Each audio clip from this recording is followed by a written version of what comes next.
นี่ติดยมตอกใส่มวยมาสินฟูจิกุระ3สำหรับไอ้ยมอ้อยมืออันนี้ Pixel OM3 Multi Mode OM3 ไอ้สายออปติกนี้ก็ Multi Mode OM3 ได้ Optical Fiber Optic Cable OM3 4 core OM3 នឹង Multi Mode 50 លើ 125 micron នៅលើម៉ាស៊ីនតយើងដូរនេះដូរ function នេះ slide mode នេះដូរវាយកទៅ multi mode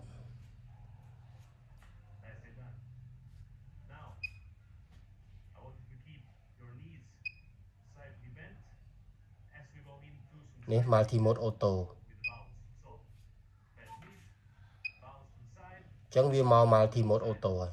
បាទខ្សែ multi mode នេះខ្ញុំដកមកខយកមកតឥឡូវខ្ញុំដាក់ខ្សែចូលម៉ាស៊ីនអស់ហើយ multi mode OMC ទាំងពីរ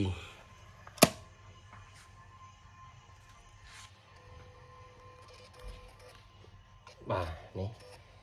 វាត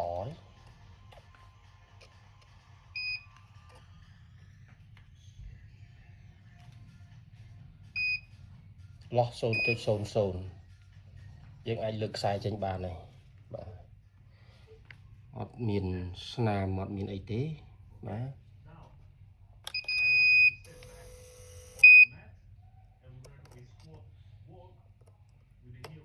ចឹងខ្សែវាជាប់ធម្មតាឃើញទេ